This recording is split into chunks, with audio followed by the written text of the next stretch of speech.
छठी का दर्शन आप सभी श्रद्धालु भक्तगण करेंगे। आइए उससे पूर्व हम सभी मिलकर कुछ क्षणों के लिए एकाग्रचित्त होकर मां गंगा का नाम संकीर्तन करें। हर हर गंगे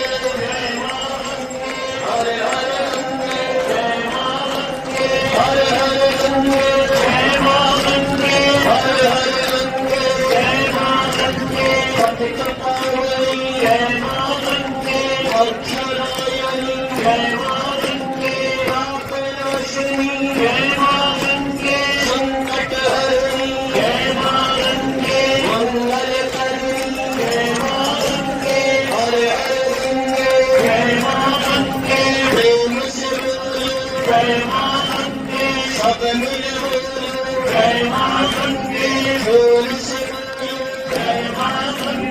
हर हर शंकर जय शिव शंकर हर हर शंकर जय शिव शंकर हर हर शंकर जय शिव शंकर पार्वती पति जय शिव शंकर पार्वती पति जय शिव शंकर हर हर शंकर जय शिव शंकर हर हर शंकर जय शिव शंकर हर हर